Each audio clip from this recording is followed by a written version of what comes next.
Hey, good afternoon. Today is Tuesday, April the 23rd, 2024, and the time now is 4:45 p.m. So, I want to talk about Sudan.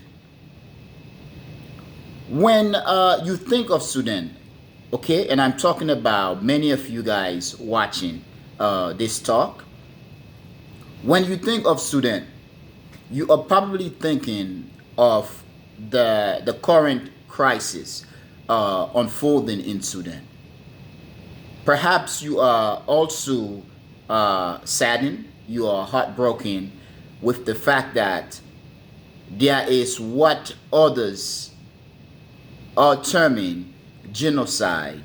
Okay, the fact that what's happening in Sudan is what others will term ethnic cleansing to an extent. Okay, we are seeing a whole lots of destabilization going on in Sudan.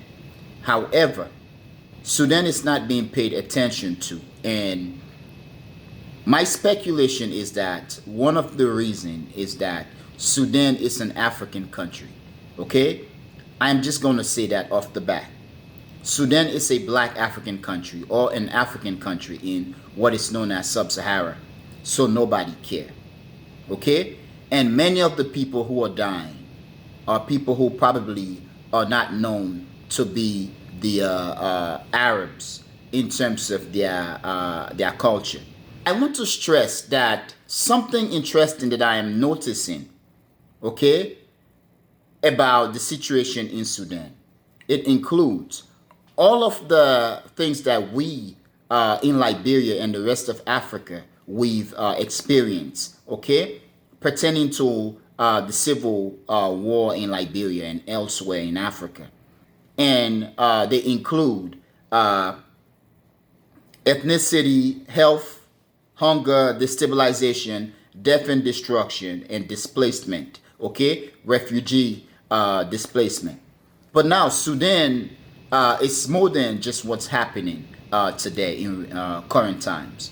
Sudan is the site of the ancient Nubia kingdoms. Okay, when you talk about the glory of Africa, the territory that is now Sudan, it's a glorious territory in terms of ethnic Nubia, Kush, and all those glorious African kingdoms or empire, and so on.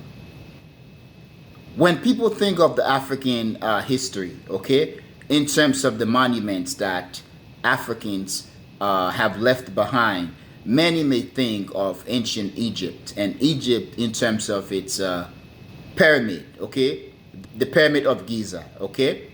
Now the Egyptian pyramids are much known around the world and they are massive. But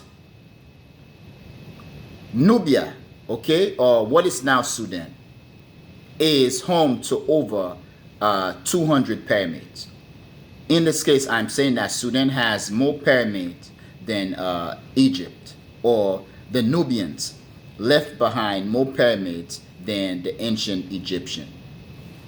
Now, in terms of what's happening today, I am going to provide a brief account of what's happening in Sudan and what I think is the implication in relations to the African Union, what seemed to be an absence of continental solidarity, and an absence of a project by African government to execute to address the well-being of the people. And I'm not talking about economics. I'm talking about in terms of the security and safety of their people, of the African people or the Sudanese people in this case. Now, Sudan is known, or it is in the news. In this case, if you're lucky or if you're just one of those who are curious, okay, that you probably was able to stumble across what is happening in Sudan. And I'm talking about the civil crisis, okay, the civil war, which is happening between two factions of the military. Sudan in recent years was hot on the news because of its former president who was ousted, okay, al-Bashir. He was very much talked about on the news, and you got the situation going on in Darfur, which was very popular. It was one of the hottest topic in the West. And then you have the splitting of Sudan, okay, into South Sudan, okay, the chunk of Sudan. Perhaps I'm saying chunk just for the sake of this conversation, but it is a massive country, okay, South Sudan, with a population of about 9 to 10 million people. And Sudan itself, okay, has a population of about 40 or so million people. Now, in terms of the situation going on in Sudan, I just want to read the description for this program, which can also serve as a conclusion. Now, the description for this program does have three important questions or comments that I'm going to read out to you. So I am going to continue. The Sudan Crisis. The situation in Sudan is dire for about 50 million people, of which 800,000 are in extreme immediate danger. The people are undergoing extreme hunger in light of the current political instability in the country. Many have been displaced, while others are suffering from health complications resulting from lack of medical services. The situation in Sudan, similar to what is going on in the Congo, is very sad. It is an example of the absence of good leadership and failure in leadership. It also demonstrates the African government's lack of priority and vision. Questions. What are the African Union and other regional African organizations are doing to tackle the issue in Sudan or the crisis in Sudan? What priorities are they putting in place to tackle Africa's immediate problem? Sudan is often labeled an Arab state as it is part of North Africa.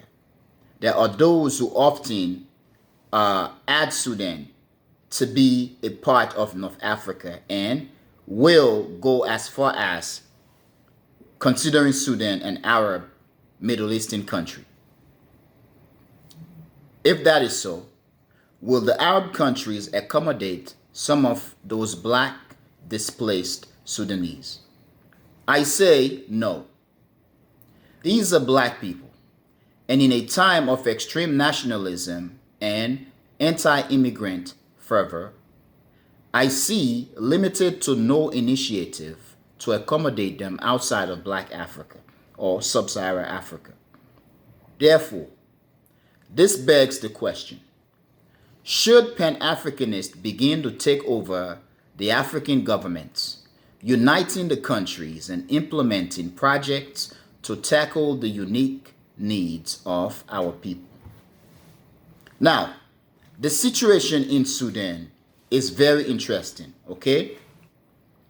It is said that in Sudan, the situation is also resulting into what could be an ethnic cleansing or an ethnic violence.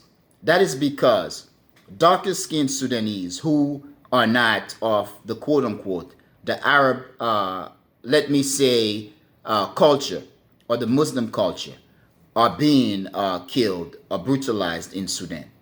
Okay? This basically resembled what used to happen when al-Bashir was the president, when you have the situation in Sudan pertaining to the Darfur genocide or whatever.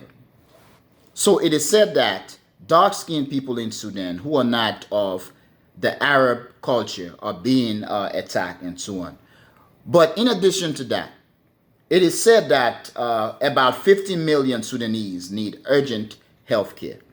And this is a saddening experience because not only that the people of Sudan continue to go through this, but it has been the experience of many African people, many countries in Africa, especially those countries that have experienced civil wars. One such country being mine, okay, Liberia. We had a civil war, 14-year all-out civil war, and many people died, okay? It is said, depending on the source, between 250,000 to 300,000 people died during the Liberian Civil War. We had civil war in Sierra Leone. We had civil war that has been going on for a while in the Congo, okay, a genocide in the Congo. We had civil war incident going on in Ethiopia. Throughout Africa, there has been unrest, okay, a continuation of civil unrest throughout Africa. And we've been seeing the government throughout Africa splitting, dividing into factions that are fighting each other without no initiatives, without no project. They are fighting each other and they are basically ruining their country and the lives of their people. And because of this, we are seeing the West continues to emerge as the powerful, most stable region. Because what the West has to do is just relax and let things happen. If you have a country like Sudan, even if 1 million people die and few million are displaced, it works in the favor of the West, okay, or the G7 or whoever, because in this case, when the country is destroyed, who they turn to, the G7 or the West, who then will come and offer the solution. And African people, or in this case, Sudanese people, will forever continuously play catch up to the conceptual West, the northern country, the white West. But the situation in Sudan is very serious and it is painful as an African living my life and often hearing what's happening in Sudan and what is happening in other countries. And our governments in Africa are doing nothing about it, or they are incapable in various ways to end the suffering of the people. So now, in terms of the situation in Sudan, it's very interesting that 15 million people in Sudan, okay, 15 million people in Sudan already are going through intense danger, okay, dealing with the lack of medical supplies in Sudan. You have a situation where young people are dying, old people are dying because there is no medical service. The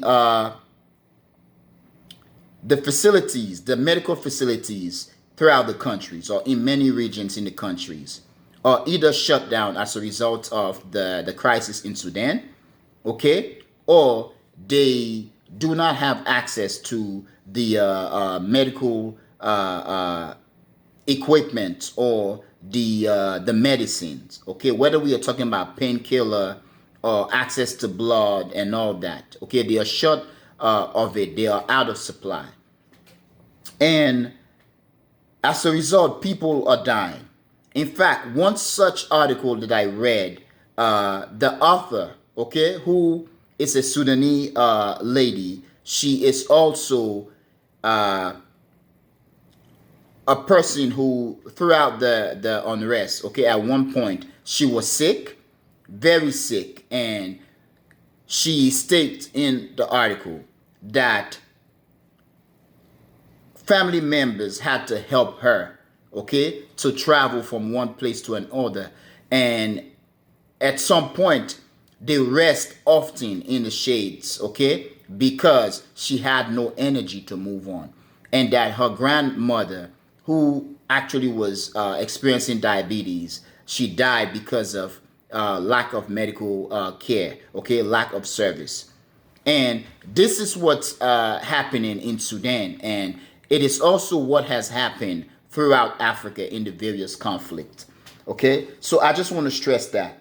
Now, in terms of the situation in the Sudan, even the WHO, the World Health Organization, has weighed in terms of the situation going on in Sudan. Now, I am going to read, okay, an excerpt from an article or from a headline which I had read through to get some information. So I will continue, and it reads, quote, around 80% of the country's medical institutions have stopped services.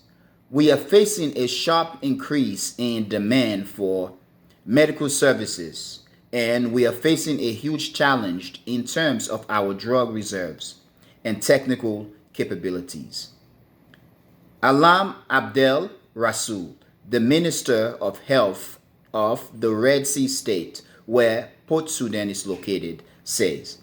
So, all their medical institutions, okay, all their medical institutions have stopped services. As I've said earlier, they either shut down or they have no access to the equipment or the services, whether we are talking about medicine and all the stuff.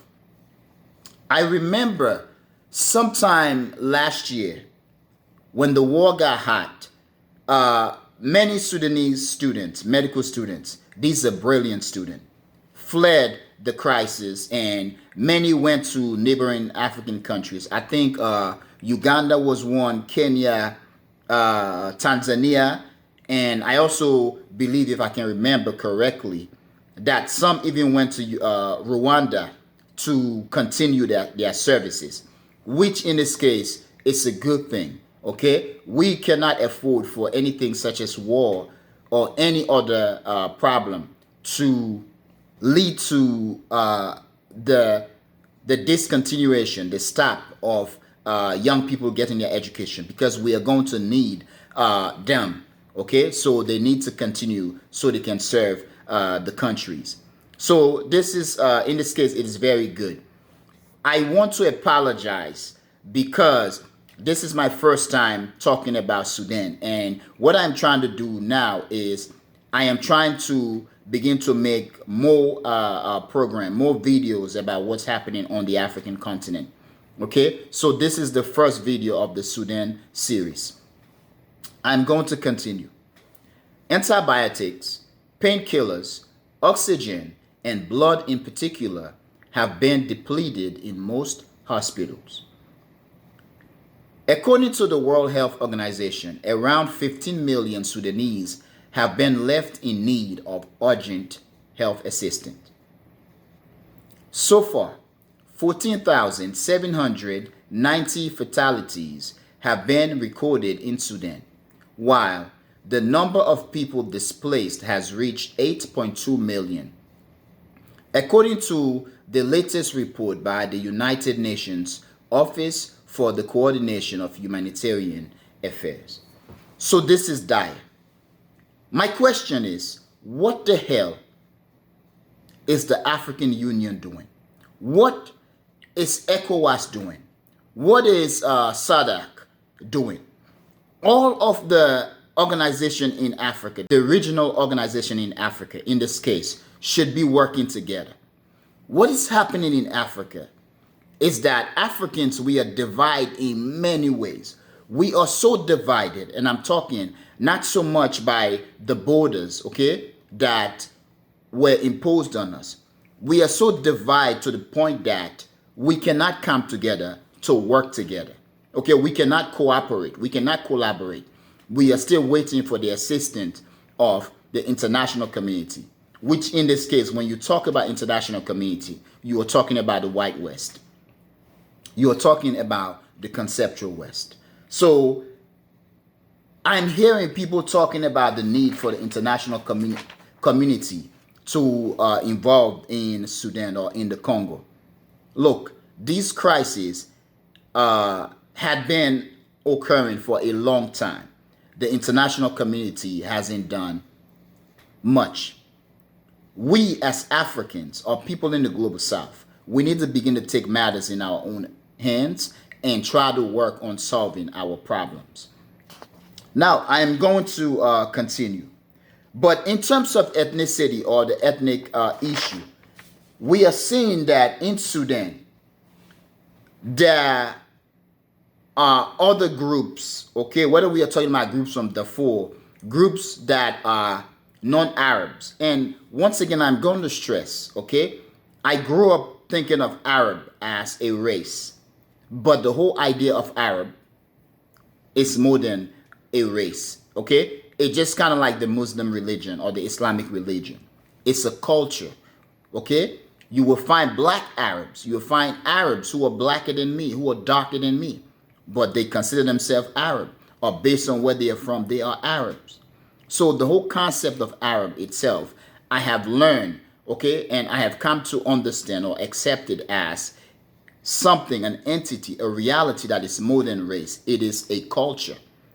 Because we have black Arabs, we have light skinned Arabs, very fair Arabs, and Arabs as we know them, based on our social construct. Okay, that means the Arab man with the cloak, okay, the gown and whatever, and the stereotype, okay, of what an Arab person is. So I'm going to continue. Now, in terms of ethnicity, okay, it is being stressed that the situation in Sudan, as I stated earlier, is incorporating slowly the Darfur region because other ethnic groups are being attacked and others are destined, by the way it seems, to join the fight, okay?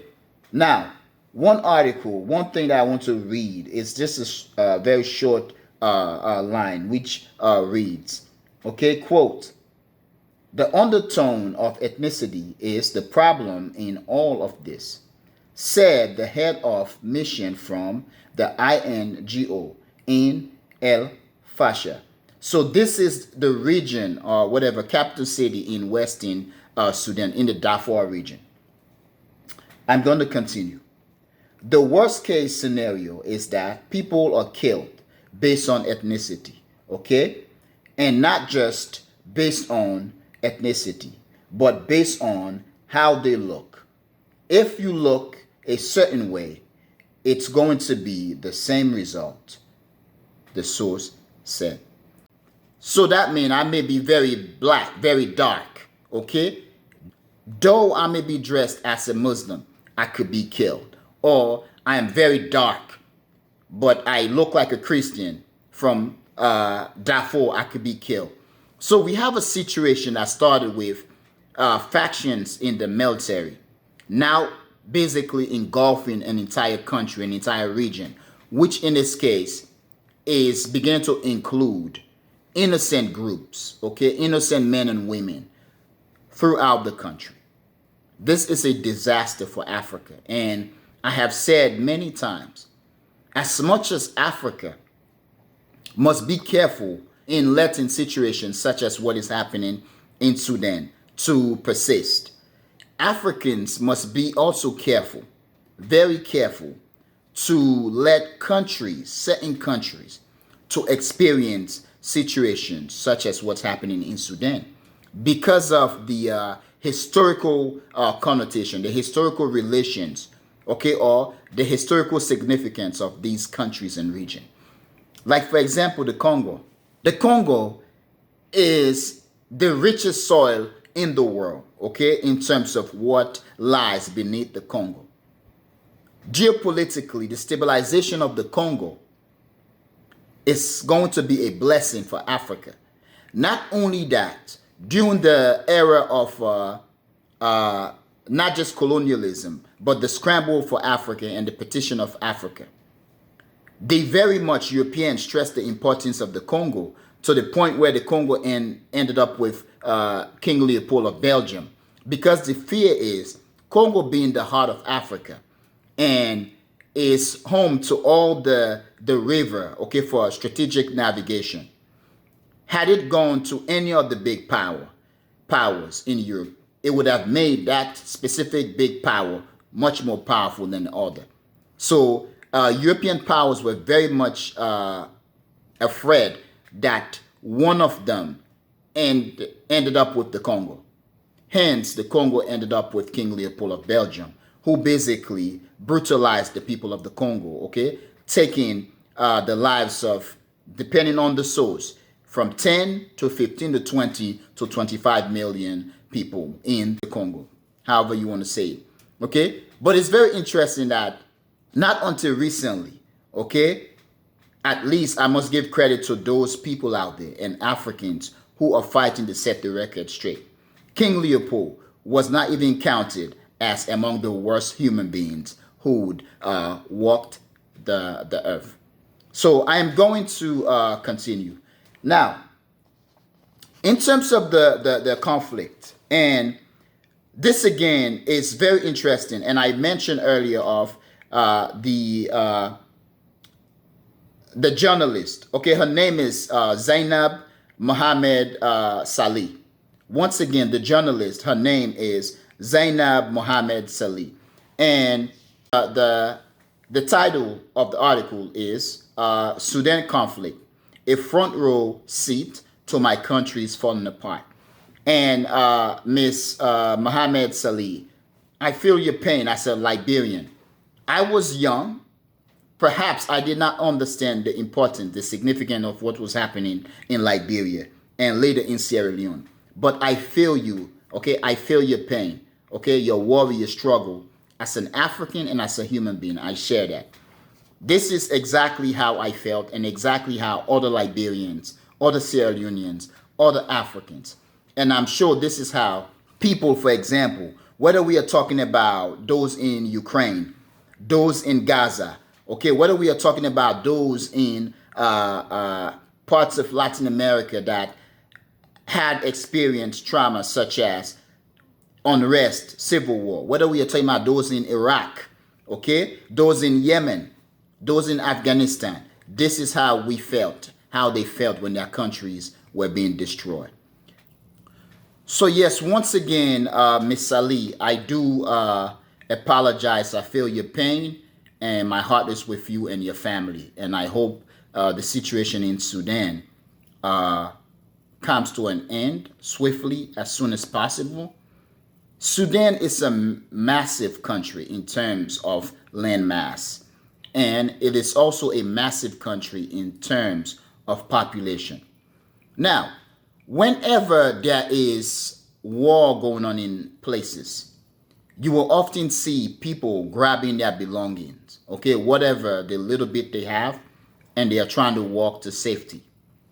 That was the case in Liberia during our civil war. And Liberia, compared to Sudan, Liberia is a very small country.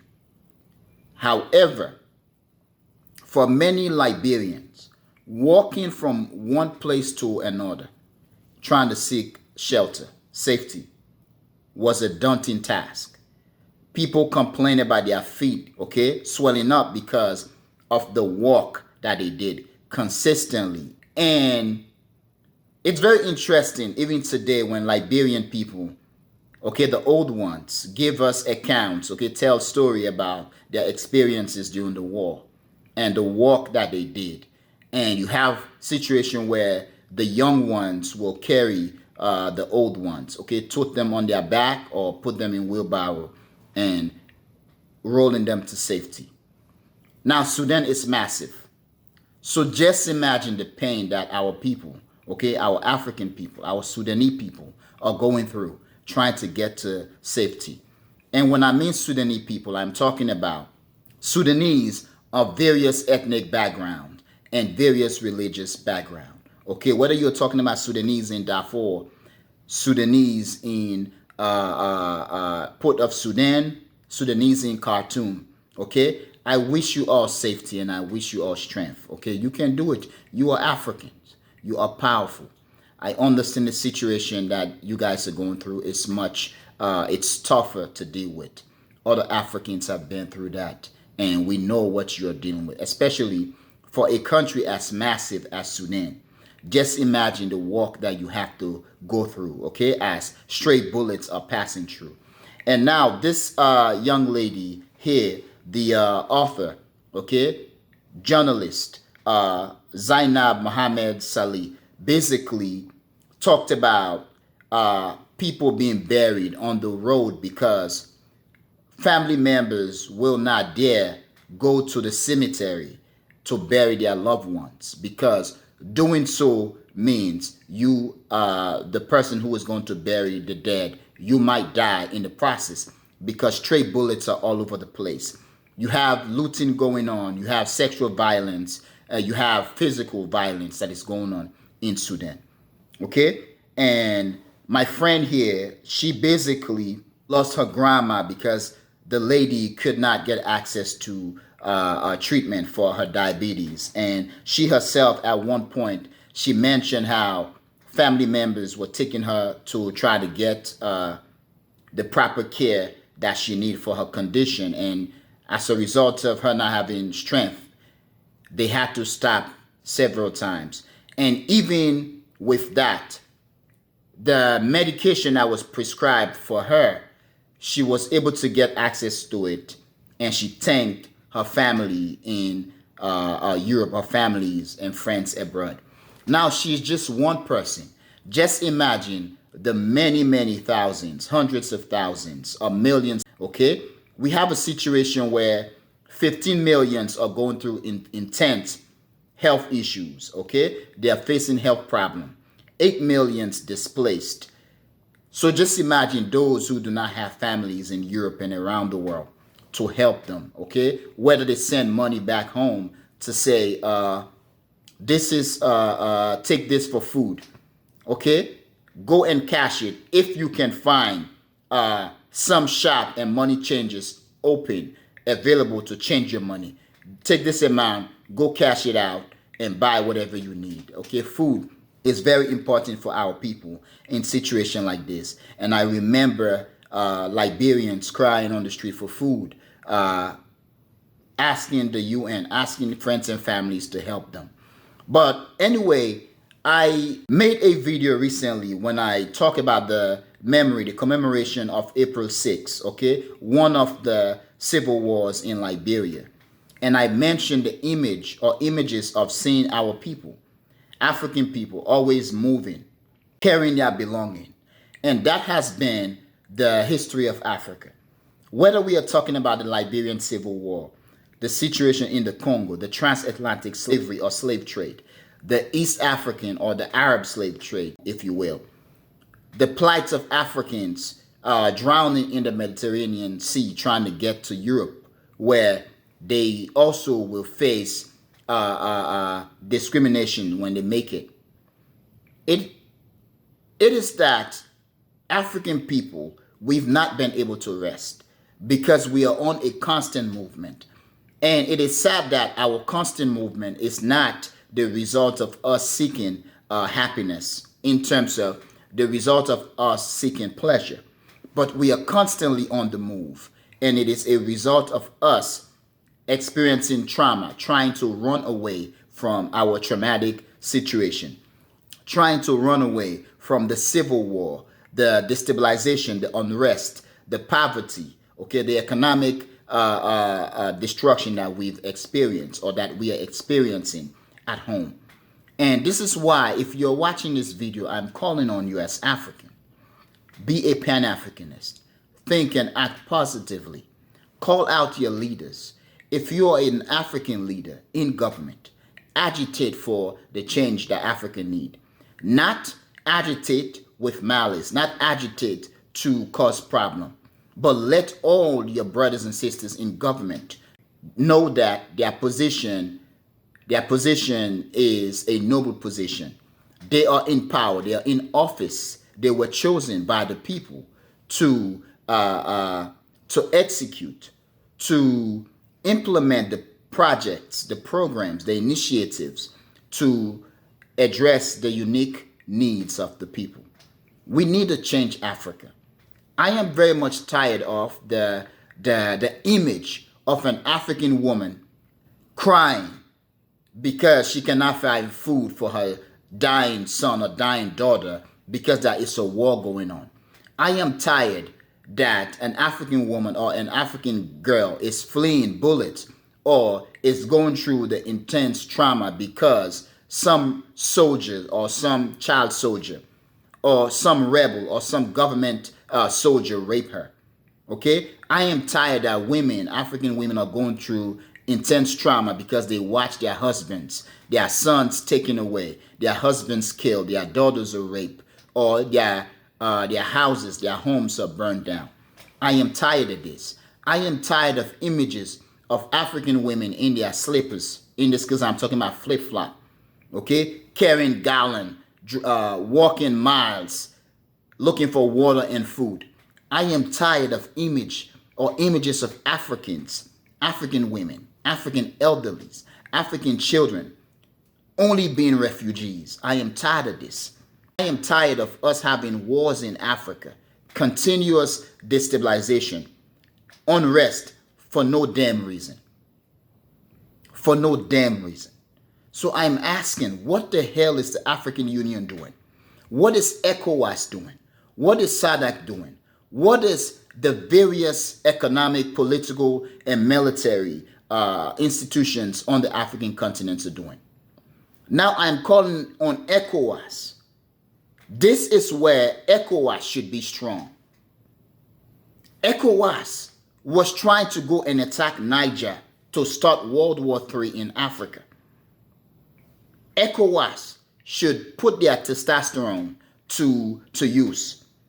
All the countries in ECOWAS need to now contribute troops to go to Sudan and end the damn situation in Sudan and in the Congo. All the presidents of ECOWAS countries, all the countries of ECOWAS, okay, must contribute troops to go to Sudan, the Congo, and various places in Africa and end the situation. Not trying to go and start war on Niger to impose on the people of Niger a president who the people of Niger are throwing their middle fingers at. ECOWAS should not be in the business, in the habit of trying to impose on African people a president, a government, or a leadership that the people do not want. ECOWAS and other African institutions, including the African Union, the mother institutions of Africa, they must put their reputation in use. They must end the situation in Sudan.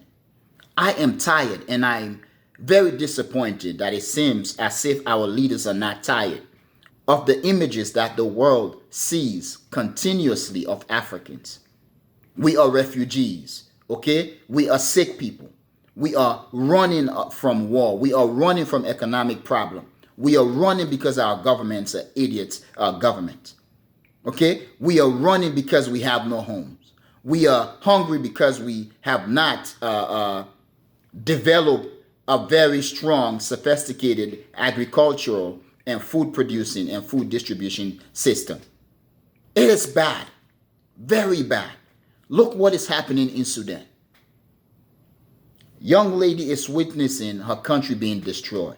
The same way I was out of Liberia or in Liberia witnessing my country being destroyed. The same way people of the Congo are within Congo or out of Congo watching Congo being destroyed. The same way people in Ethiopia are watching Ethiopia being destroyed. The situation happening in Ethiopia right now. The situation in Central African Republic and all over Africa. We are tired. Look what happened in Sudan. It is interesting that ECOWAS was about to go and fight Niger to completely destabilize Africa because the people and the soldiers, young soldiers, got rid of Bazoum. ECOWAS mobilized to fight their brothers, but ECOWAS cannot mobilize to end what is happening in Sudan. Kenya was about to send police forces to Haiti. What is Kenya doing to help with the situation in Sudan? I'm sure that Kenya is doing a lot more, and I applaud the Kenyan government and the Kenyan people for their service, for their sacrifice. But Kenya should be doing more. as one of the countries that I expect, okay, or that I regard as one of the big sister, big brother countries in Africa. So the situation is bad in Sudan. And every African, whether we are talking about those at home in Africa or those abroad, we should all be feeling bad and we should all be feeling ashamed of ourselves, especially us African youth. We have not looked at our government and showed them the middle finger. This is why the situation continues. This is why we will continue to have wars in Africa. Our people will continue to die. Our sisters, mothers, aunties will continue to die of childbirth, will continue to be abused. They will lack education. Our sons will be corrupted mentally, okay, internally, physically, psychologically, with a bunch of nonsense, instead of being taught thoroughly about the importance of being a man and being the caretaker of their communities. So another thing you have, yes, I mentioned it, that the United Nations basically is stressing that 800,000 people in Sudan, okay, are basically going through or experiencing extreme immediate danger. Whether we are talking about the possibility of dying because of the war, whether we are talking about being displaced, whether we are talking about food insecurity, okay, being hungry, not having enough to eat, especially the elderly, the sick, and the young or the very young, especially the women, the pregnant women, okay? This is a situation that we need to stop. We need to work on. And we cannot work on this if we continue to be distracted with stupidity. With stupidity. Just in my country, in Liberia, you have a new president. He comes to power, and the next thing is economic and war crimes court. No. There is something happening in Sudan. There is something happening in the Congo. Let's end the situation that is happening right now. Let's not get bogged down by a situation that has already happened, as much as it could be detrimental. Let's not get bogged down by something that has already happened, as much as it could be detrimental, as much as there is a pain that we still feel. We do have something that is happening currently. We do not have to forget about the past. Yes, the past may still affect us, but let's try to end the current situation that is pinning us right now. And then once we settle down, we can go back to correct the mistake of the past. So what I am saying here is that countries like Liberia, should Liberia be carrying out an economic or a war crimes court while other African countries are destabilized? Liberia should not be involving in war crimes court when it could be using its time, its effort, its energy to help Sudan deal with what Sudan is going through. In this case, Liberia with other African countries should be bringing troops together to try to end the situation, to mediate the situation. I'm sure that the African Union is probably doing a lot, but I think the African Union and others should be doing more. Why carry out a war crimes court? Around you, there are lots of activities of unrest and criminal activities going on. Okay? There are realities of unrest, destabilization, pain, suffering, destruction, hunger, and so on, and health issue. Stop. Help to alleviate the tension. Help to solve the problem. As much as your past could be painful, as much as your past could be coming over and over to pain you, to hurt you, in front of you currently, you are seeing lots of painful events, lots of bad things happening. Take your time and energy and those bad things happening. And then when you're done, you are settled. Revisit your past. and make right the bad situation, the wrong situation. But we have countries like Liberia is caught up in internal conflict. This is why Africa is destroyed.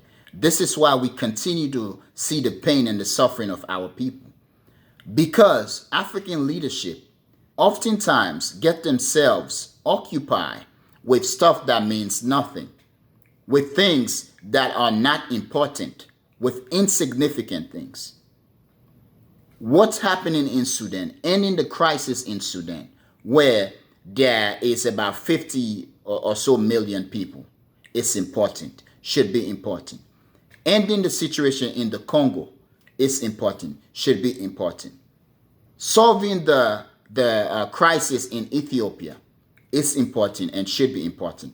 In fact, Ethiopia should be in every African consciousness, okay? Symbolically being the African country that actually managed to not be traditionally colonized. Ethiopia is and should always be Africa's symbol. We should not let Ethiopia to go in flame. This is the way African leaders should be thinking, with a Pan-Africanist thought, a Pan-Africanist spirit, and must be carrying out Pan-Africanist action, not engaging themselves in stupidity, in things that are meaningless, that are insignificant to the existence of their people. Okay? Yes, I love justice, but there are a lot of injustice going on right now. Let's take a pause. Let's try to stop the injustice going on right now. Then revisit our past and end it. Because as much as Liberia wants to carry out justice, Liberia could be one of the help or the help that Sudan needs, that Congo needs. But because Liberia is caught up in its own internal struggle, its own internal crisis, its own infighting, internal fighting, Liberia, in this case, will be ineffective in terms of the help that it could be giving Sudan, the Congo, or other African countries. I'm just saying here, okay? I'm just speaking a perspective, an opinion here that I do believe is relevant to the discussion of how we can solve the situation in Africa, okay? So I will continue. In one of the articles I read, like for example, this one, I did highlight one line here, okay? It reads, the UN has said nearly 25 million people, half of Sudan's population, need aid, and some 8 million people have fled their homes. Once again, the UN has said nearly 25 million people, half of Sudan's population, need aid, and some 8 million have fled their homes. This is a catastrophe. This is bad. 8 millions fleeing their homes, whether they scattered throughout refugee camps in Sudan or they go into other African countries. It is a catastrophe for Sudan because Sudan is losing its manpower. It is losing its workforce. It is losing its brain in this case. For other African countries, it basically will result in strain in their population because they will have to and they should accommodate their Sudanese brothers and sisters. So I will continue, but I just want to just speak here from the head, from the mind, and then I will end. But the situation going on in Africa, I do blame the African Union in that I do believe, yes, the African Union and other African institutions of political, economic, and societal significance, as much as they are doing enough to tackle the situation that Africa faces, I am not sure whether they do have in place priorities that lead to them breeding, creating new waves of African leadership with a different perspective, with a Pan-Africanist thinking. I am not sure if that is possible or if that is currently happening in the African Union. Because it seems like we have leaders throughout Africa, in the various countries and in the African unions, without a priority or without the decency or the zeal to say enough is enough. What is happening in Africa, in the Sudan, is enough. We need to end it. Not just for Sudan, not just for now, but forever. So that our people can smile, so that they can sleep, they can eat, and they can live in peace. I am not sure what is happening in Africa. Consistently, the image of Africa that is sold is that of refugee, is that of civil war, is that of poverty, of disease. This is reality, okay? And these are pictures, photos, images that I grew up seeing. And I saw how it was detrimental to Africa because the West, okay, the Western media basically played these images over and over and over, romanticizing them to the point where it is believed that this is the authentic lifestyle or experience of Africans. It was never good for us, for me growing up, and I'm sure it is never going to be good for the young Africans, our children and grandchildren, when their time comes. But when we go back to Sudan, okay, back to Sudan, if you are a Sudanese person, I understand what you're going through. My heart is with you. Whether you are home in Sudan or abroad or anywhere in Africa, okay? Accept my sympathy for what is happening to your country. Accept my sympathy for what is happening to your people, your family, your friends, or what could happen to them. But my only thing is stay strong, wish and hope for the best. But what I will say is that what is happening in Sudan is an example of the failure of leadership in Africa. And it is the same thing that is happening in the Congo. Africans, we've let this thing to happen, stuff like this to happen for a long time. Enough is and enough should be enough. Now, I am going to read once again the description for this program, which I do believe can serve as a conclusion. It contains questions which I'm sure you will find significant. And I will end. The Sudan Crisis. The situation in Sudan is dire for about 15 million people, of which 800,000 are in extreme immediate danger. The people are undergoing extreme hunger in light of the current political instability in the country. Many have been displaced, while others are suffering from health complications resulting from lack of services. The situation in Sudan, which is similar to that of the Congo, is sad. It is heartbreaking for us Africans. It is an example of the absence of good leadership and failure in leadership. It also demonstrates the African government's lack of priority and vision for their people. Questions. Number 1. What are the African Union and other regional African organizations are doing to tackle the situation in Sudan? Number 2. What priorities are they putting in place to tackle Africa's immediate problem? Number 3.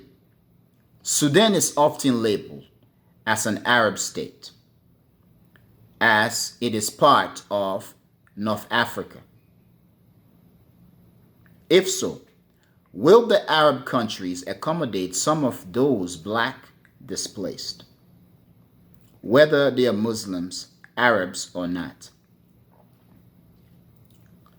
I say no. These are black people. And in a time of extreme nationalism and anti-immigration fervor, I see limited to no initiative to accommodate them outside of Black Africa, outside of Sub-Saharan Africa.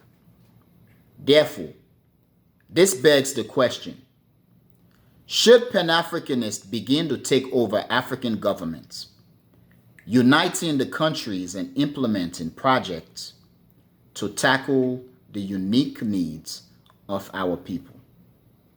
I created this channel, The Echoing Voice, so that I can give African or Africa voice, so that I can talk about issues relating to Africa specifically, or issues in our global community with an African perspective.